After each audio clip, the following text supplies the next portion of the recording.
I am sorry, my video got cut off on page 235. State law determines when a teacher is eligible for tenure and outlines the requirements for earning tenure or continuing contract status. Some states require that the school board take some positive action to grant the teacher tenure status. In other states, the teacher is granted tenure automatically when he or she successfully completes the probationary period. There are a few concepts in education that are so often misunderstood than tenure. What does possessing tenure actually mean for a teacher? The word tenure comes from the Latin root meaning to hold, as in hold that job. Thus, if you become a tenured teacher in the Centerville School District, you are entitled to contract renewal every year. The general purpose of tenure was nicely stated by the Supreme Court of Pennsylvania in 1957. Tenure helps to maintain an adequate and competent teaching staff free from the political or arbitrary interference.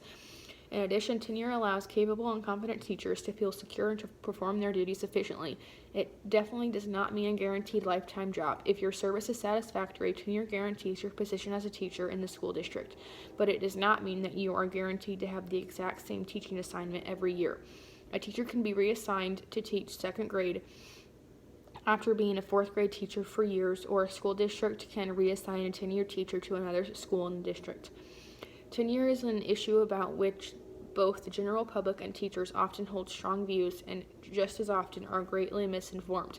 Contrary to the views of many, poorly performing tenured teachers can be fired and regularly are fired. There are clear sets of procedures administrators can follow to provide the evidence necessary for dismissal. Of course, following the procedures take time and energy if a solid case is to be made.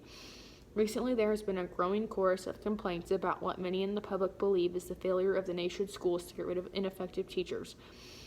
The will to dismiss ineffective teachers appears to be growing. In 2010, the popular documentary film Waiting for Superman appeared to blame tenure for much of the ills of American public schools.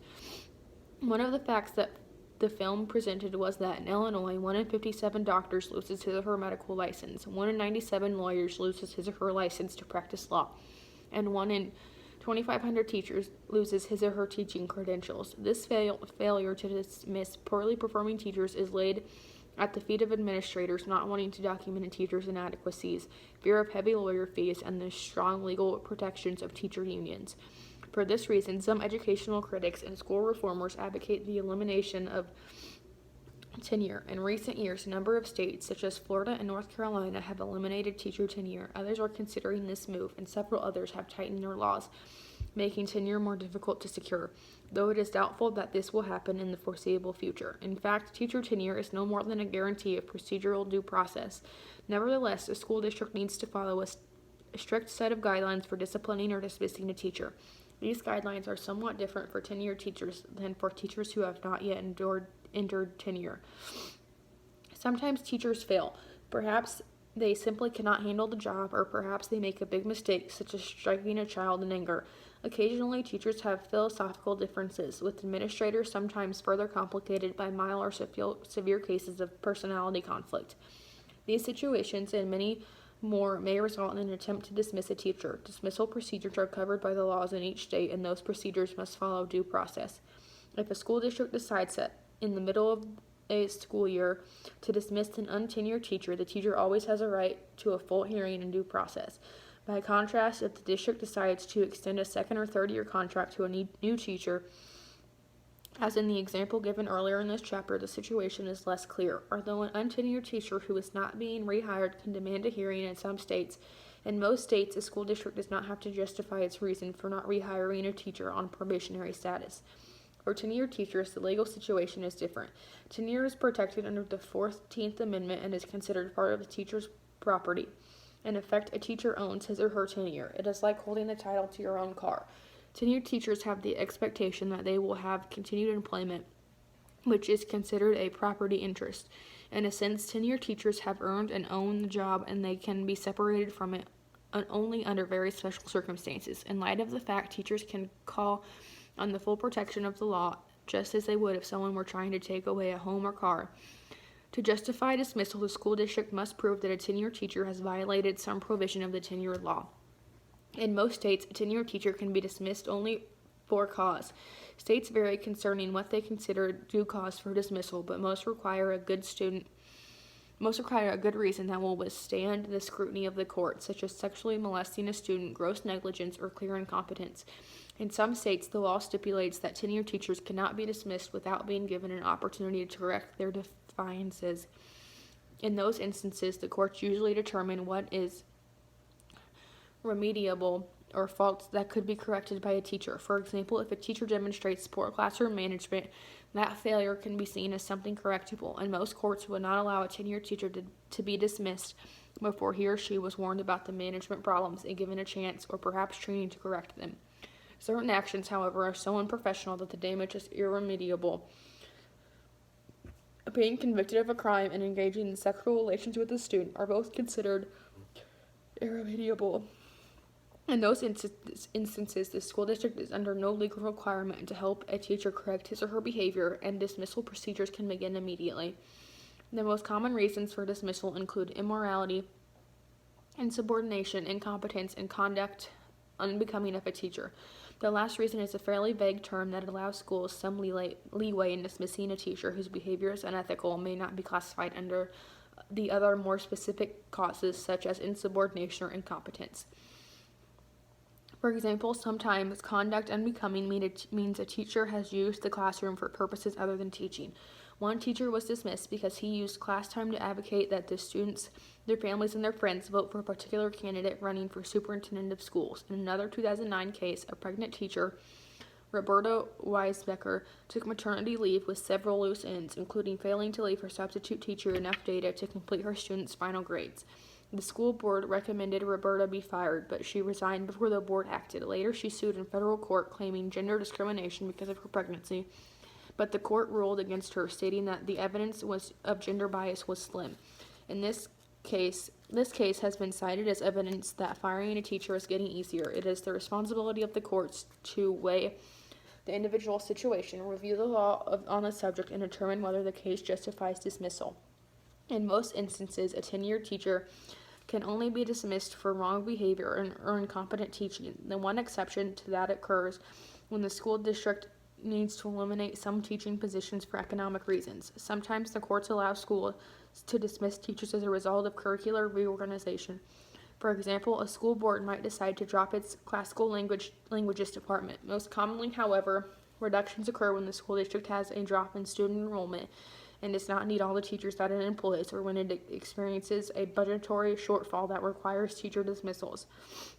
Under those conditions, a school district can lay off tenured teachers, and the decision about which tenured teachers to dismiss is usually made on the basis of seniority, called reduction in force or riffing in slang. This practice was common in the 1970s and 80s when student enrollments were shrinking. More recently, as an effect of the economic recession of 2008 and 2009, school districts across the country resorted once again to rifting because of budget curtailments. For example, in the spring of 2009, more than 2,000 teachers in over half the districts of Washington state were rifted.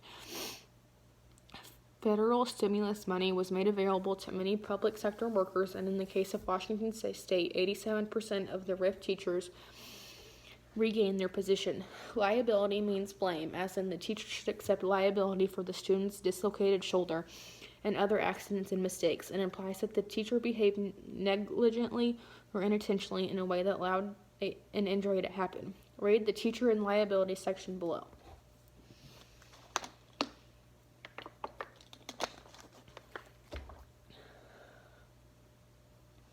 Lori Spinelli, a middle school Spanish teacher, often employed cooperative learning activities in her lessons so students could have more opportunities to practice speaking and listening to each other. Although the students worked together, Lori often circulated around the room to converse with each small group using the week's vocabulary words in her brief conversations with them. One afternoon, while she was working with a small group in the front of the classroom, Lori heard a scream from the back. One of her students, Jared, was writhing in pain on the floor. He had tried to show his group members a certain dance move and has dislocated his shoulder. Later that afternoon, Lori replayed that class in her mind, feeling more and more dread, worrying and wondering about whether she would be held liable for Jared's injury. True, she had been in the classroom, but Lori realized that while she was talking to the group in the front of the room, her back had been turned to most of the students in the room, including Jared. What if Jared's parents held her and the school district liable for their son's injury.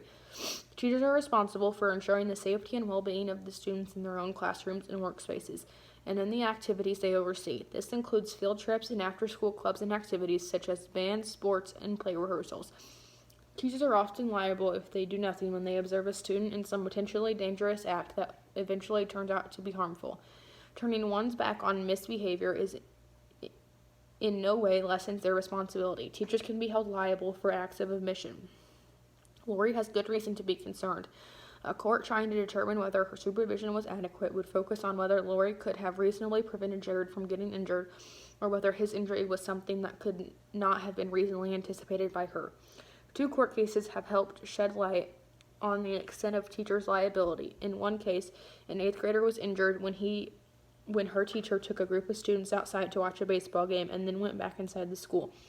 In the teacher's absence, a group of students began throwing pebbles at the spectators, and Margaret Sheehan was hit in the eye with a pebble, sustaining a serious eye injury. In that case, the court ruled that the school did not take reasonable precaution to prevent student injury. It is impossible, after all, for a teacher to monitor students if the teacher is inside while the students are outside. The teacher should have anticipated that in leaving the group of students alone and unsupervised, a dangerous situation could develop. Does that mean teachers need to be in a position of directly observing students at all times? Does it mean that a teacher like Lori would be considered liable for her student's dislocated shoulder? Maybe not. In another case concerning liability, teachers took a group of junior high and high school students to visit Chicago's Field Museum of Natural History. When the group arrived at the museum, the teachers allowed students to visit the exhibition halls on their own. One student, while in an exhibition hall, apart from the teachers, was approached and beaten up by a group of teenagers who did not attend the same school. In this case, the court ruled that the risk of student injury in a museum usually would be minimal, so it was an unreasonable expectation that teachers should have been able to foresee and prevent the student's beating. Furthermore, the court indicated that expecting teachers to directly supervise every student on the field trip would place such an unreasonable expectation on teachers that few would plan field trips or other educationally valuable activities for their students. Thus, even though teachers are required to exercise prudence and foresight in their supervision of students, the court expects reasonable prudence and foresight. Some student injuries are accidents and unforeseen injuries, and in those cases, the teacher is not held responsible. Indeed, when teachers can demonstrate that they have taken reasonable precautions to prevent injury, courts have not found teachers liable for student injuries. To show that they have been reasonably prudent, teachers need to be able to demonstrate that their actions met the following criteria. They made a reasonable attempt to anticipate dangerous situations. They provided proper supervision. They took precautions. They established rules.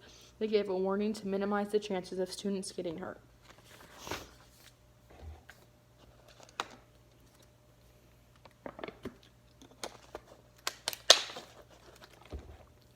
Because teachers are vulnerable to legal suit, it is important that they be covered by some form of liability insurance. In recent years, many teachers have been scared into buying more insurance than they need, or more commonly, into buying insurance when they are already covered by the school district insurance policies.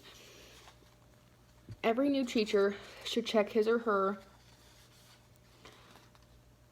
job coverage with the district's personnel director before beginning work.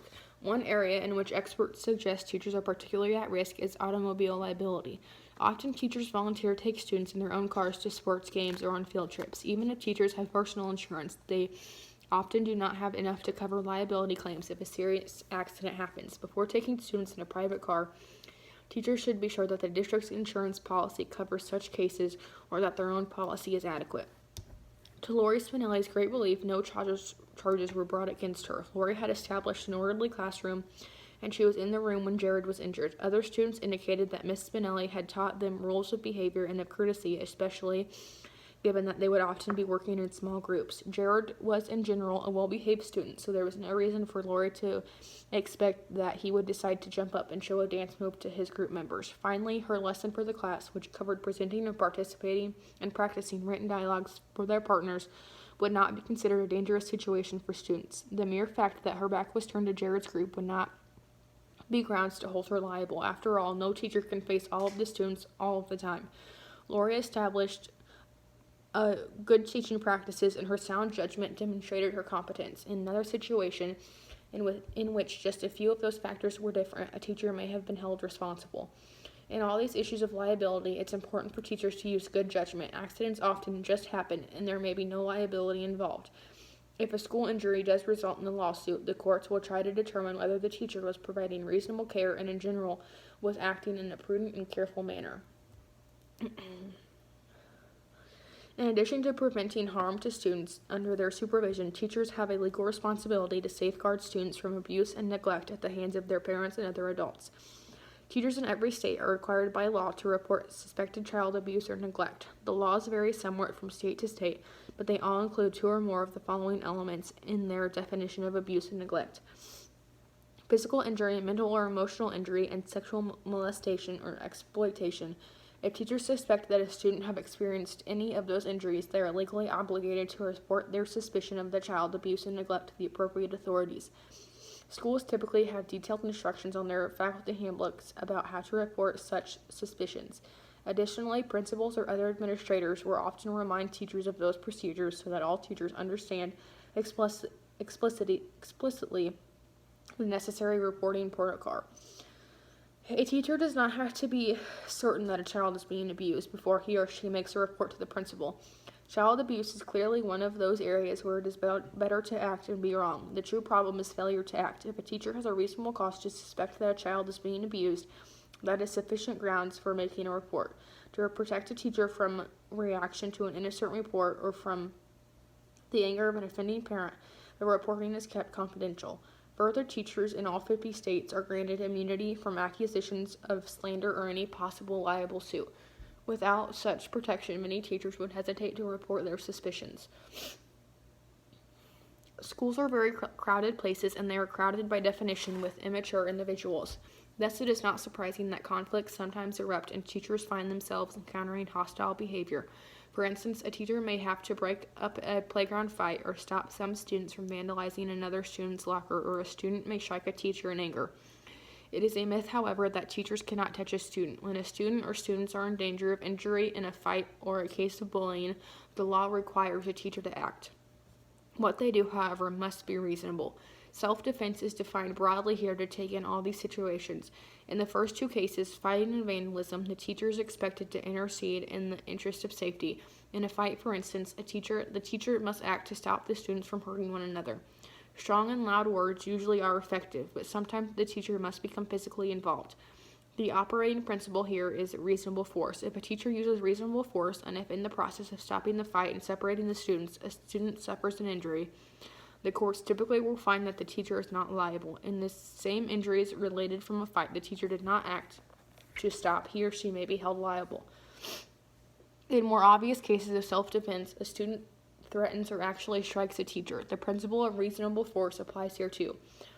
What constitutes reasonable force is generally a matter of common sense, but the heat of the moment can make good judgment difficult. In one case, a male 7th grader who weighed 110 pounds struck a 220-pound coach. The coach grabbed the boy, lifted him off the ground, and threw him against a wall, breaking the child's back. When the case was brought to court, the teacher coach claimed self-defense. He lost big time. In the court's view, the teacher's responsibility is to keep a level head. A teacher's recourse against an abusive student is governed by assault and battery laws. In legal terms, assault has come to mean a threat to do harm. Threats should always be taken seriously and reported to the principal, but their legal status depends very much on the student's ability to carry through on a threat. Any angry 4th grader's threat to do something terrible to you does not have the same status as a high school junior's threat to blow up your classroom. Battery means a willful attack on another person that results in harm. Being unintentionally knocked to the hall floor by a rushing student is not battery. Being intentionally pushed by a student or parent is an entirely different matter, however, and it makes the pusher immediately liable. Incidents of assault and or battery should be promptly reported, and disciplinary action demanded or legal charges filed. Often teachers, particularly new teachers, are hesitant about making a fuss or turning offending students into the proper authorities. They should not equivocate.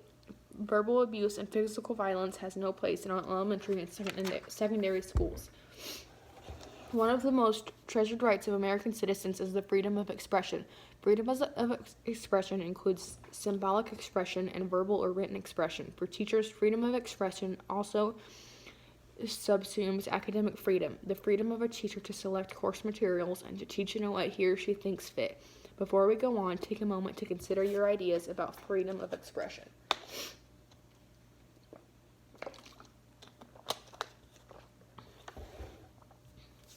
Until about 40 years ago, teachers who publicly criticized administrators' decisions or school board policies received little sympathy from judges. The attitude of the courts was that judges had no business interfering in the legitimate affairs of the schools. Things changed, though, as a result of Marvin Pickering.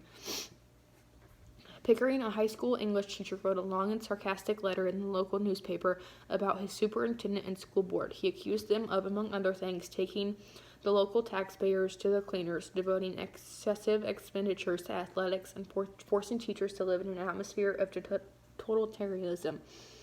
It was later shown that Pickering's information on a number of issues was wrong. Pickering was fired. He sued for his job, but the original court verdict upheld the firing. Pickering's case was appealed before the U.S. Supreme Court in 1968 because Pickering, an English teacher, made erroneous statements about athletic expenditures, and those expenditures were matters of public record. The court indicated that Pickering did not speak with any greater authority on the matter than any other taxpayer. The court also found that his comments did not impede his proper performance in the classroom or otherwise interfere with the regular operation of the schools. So the judges reversed the lower court's ruling and ordered Pickering reinstated and compensated. We suspect, however, that thereafter Pickering did not receive a Valentine's greeting from the superintendent. In effect, the court said in the Pickering decision that society needs to balance the interests of a teacher as a citizen commenting on issues of public concern and the interests of the state and the teacher's employer trying to promote smoothly running schools. Although the court affirmed the teacher's right to free expression, it pointed out that this First Amendment protection is not an absolute right. A teacher cannot expect to say absolutely anything and then cry out for protection under freedom of expression. A U.S. Court of Appeals stated in the 1970s Scoville v. Board of Education case, freedom of speech includes the right to criticize and protest school policies in a non-disruptive manner, but it does not include the use of fighting words or the abuse of superiors with profane and vulgar speech. If teachers become disruptive forces in a school or make irresponsible statements, for example, the courts will not support the expression of their views. For instance, in 1981, the courts ruled against a teacher who had claimed that the racially derogatory comments he made to his principal and assistant principal were constitutionally protected. The Supreme Court also ruled against teacher John Stroman after he circulated a letter harshly critical of school administration. In it, he urged fellow faculty members to stage a sick-out to show the administrators just how unified the faculty was in their discontent.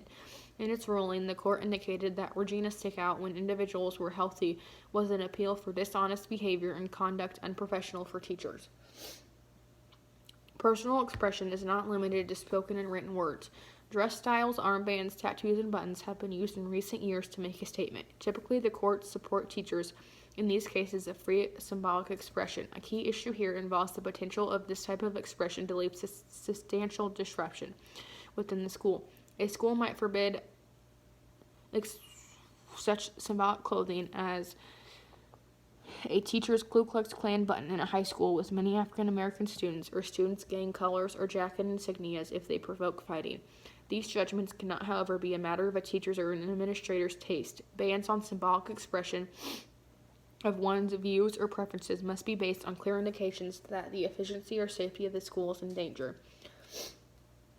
The popularity of the new electronic communication, particularly Facebook, Twitter, and email, has brought with it many benefits and some hazards. Used in schools, it can maximize communication among teachers, students, administrators, and parents in ways unimaginable just a decade earlier. Among the hazards, however, is the fact that electronic messages, which are writer thought or personal and deletable, can be retrieved and subpoenaed by the courts in legal conflicts. Social networking can present a particular danger to students, particularly young teachers who have given up using them for personal, revealing exchanges with friends. A 2008 federal court case in Connecticut illustrates the problem. A second-year teacher heard about MySpace from his students and soon opened his own MySpace account. So far, so good. The teacher, however, allowed students access to the account, and various exchanges ensued involving lewd inquiries and responses about his sex life. Also, he posted the picture of a nude man plus comments on his site.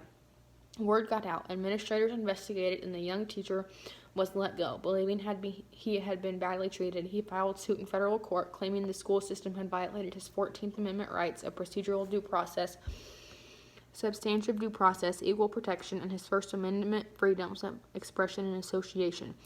The court made rather short work of his defense, primarily because he was a teacher and this type of communication was inappropriate.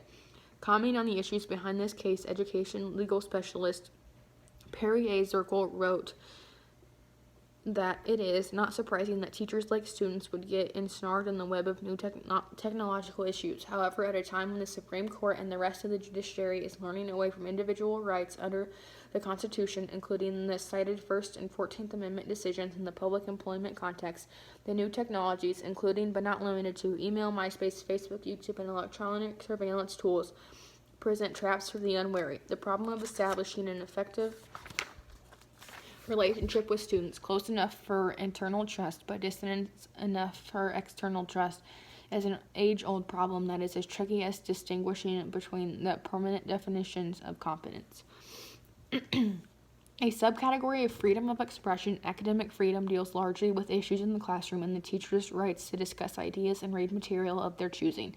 Academic freedom allows teachers to speak freely about their subject matter, to select reading assignments, and to choose teaching methodologies based on their professional judgment. It is designed to allow experimentation with ideas and to foster an open spirit of inquiry. Academic freedom can meet with opposition when teachers want to discuss controversial or unpopular ideas such as same-sex marriage, gun control, or abortion. If such issues are a part of the school's curriculum, problems rarely arise. When a teacher adds them to the curriculum, however, he or she needs to make a reasonable case that they are relevant to the curriculum. Dismissal for teaching controversial issues may or may not be upheld by the courts. Teaching about the volatile issues that may disrupt a particular school, such as homosexuality or the alleged characteristics of different races, is frowned on by the courts. So too is teaching controversial material considered unsuitable for the age of the students. In addition, courts have not allowed teachers to use controversial teaching methods that are unsupported by professional opinion or prohibited by reasonable school policy. Political issues, both local and national, are also points of tension. In the classroom, teachers may discuss current political controversies, but they must deal with them neutrally and in a balanced way. Away from work, advocating a particular cause or political party is fine, but a teacher may not behave as a partisan supporter in the classroom. Particular essays and books that contain sexually explicit material or even words that are offensive to certain members of a community have been a major source of legal controversy in schools. In one important case, Keefe v. Janakos, a Massachusetts English teacher, Robert Keefe, assigned his students an article from the well-respected Atlantic Monthly that contained offensive language. Keefe's assignment kicked up a firestorm of protest, and he was eventually fired for refusing to agree not to assign the article again. Subsequently, he was reinstated by a circuit court decision because the offending language existed in a number of books already in the school library. The school board had not notified him that such material was prohibited, and the court believed the word in question was not all that shocking to the students. As the decision stated, with the greatest respect to such parents and their sensibilities are not the full measure of what is proper education. The court ruled similarly in another often cited case concerning academic freedom.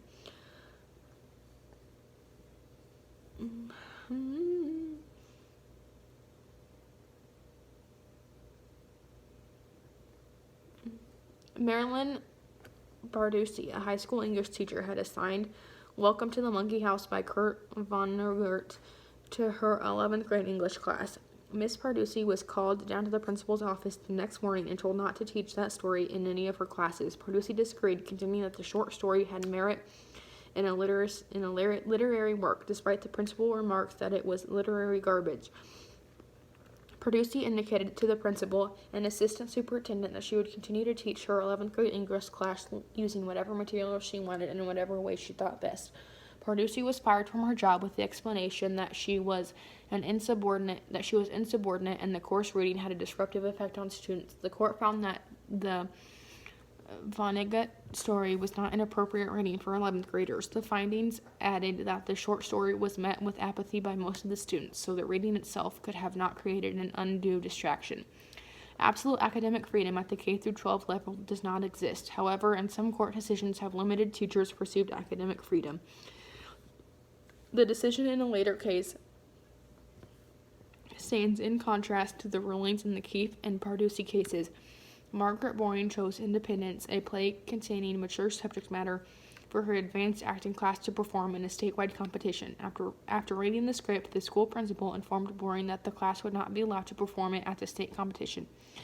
Boyne, along with parents of the actors, met with the principal requesting that he not cancel their performance. He agreed that they could perform the play, but only after certain portions were deleted.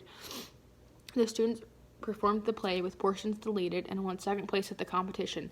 At the end of the school year, the principal requested the transfer of Boyne from the high school, citing personal conflicts resulting from actions he initiated during the course of the school year. Boyne argued that her transfer was in retaliation for expression of unpopular views through the production of the play and therefore violated her right to freedom of speech. The Supreme Court ruled in the school board's favor. In its decision, the court stated that this was nothing more than an ordinary employment dispute, not a matter of public concern. For that reason, it found that the dispute did not constitute protected speech. The court also wrote that school administrators have a legitimate pedagogical interest in the makeup of the curriculum of the school, and that the school, not the teacher, has the right to fix the curriculum. Issues of academic freedom often generate a great deal of heat. When they reach the courts, the following considerations, among others, are brought to bear: the teacher's purpose, the educational relevance of the controversial publication, the age of students involved, the quality of the disputed material, and its effect on the class. These considerations are critical guidelines to remember when one teaches. Perhaps the most important point to remember is that academic freedom is limited. It cannot be used to protect incompetent teachers or indoctrinating zealots. Good teachers are always on the hunt for effective teaching materials: a story that carries a special language, a poem that captures an idea with beauty and economy, an article that contains the latest information about an issue students are studying. Having found the perfect piece, it is difficult to resist the temptation simply to copy it and share it with the class, and the wide availability of photocopying equipment makes this practice all too easy.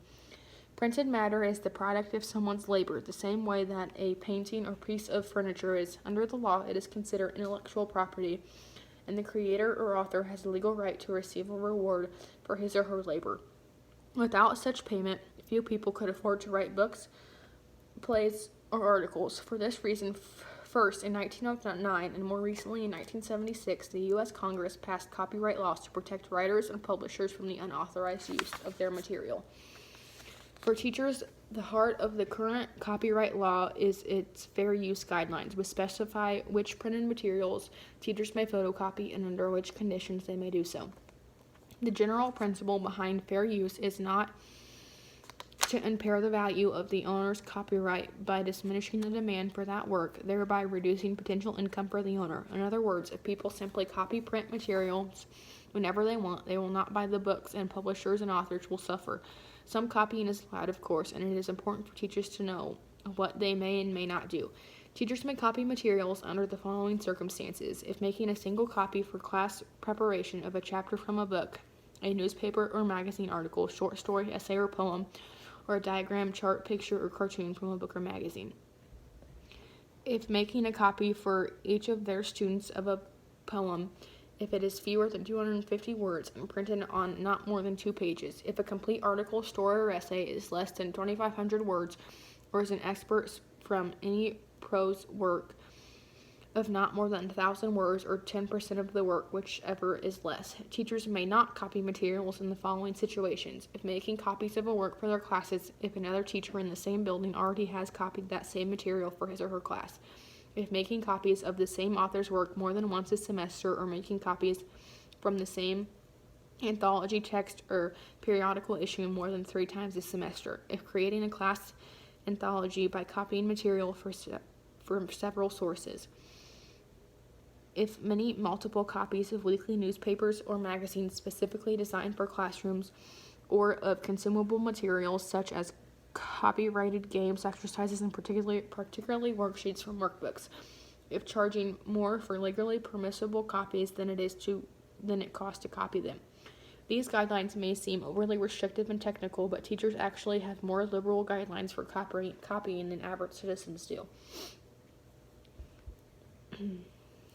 There is a great temptation for teachers to tape material off the air and to build tape libraries of material to use in instruction. Although this tactic may be effective pedagogy, it may not be legal. Commercially produced videos are intellectual property and, like printed materials, are covered by U.S. copyright laws.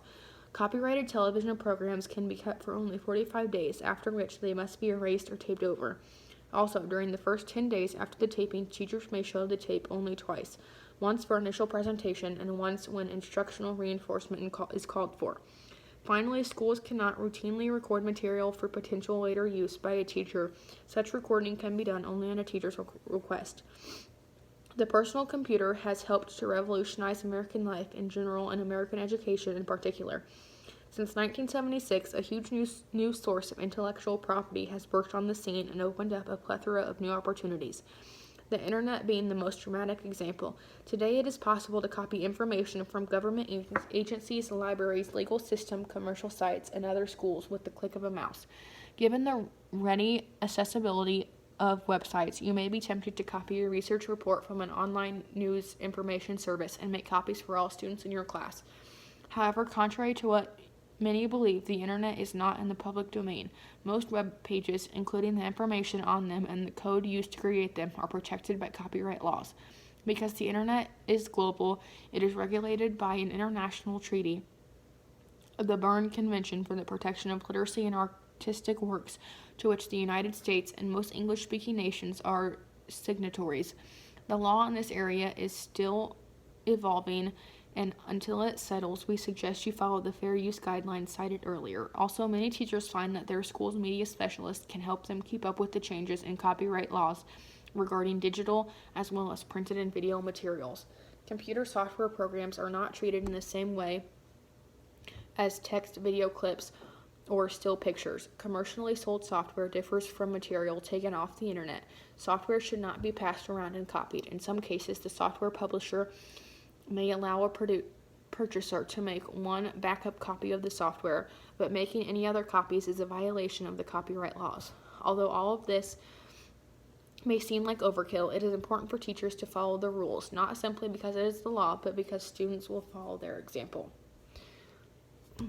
I'm leaving off on page 47 at section 8.4, Lifestyle and Teachers.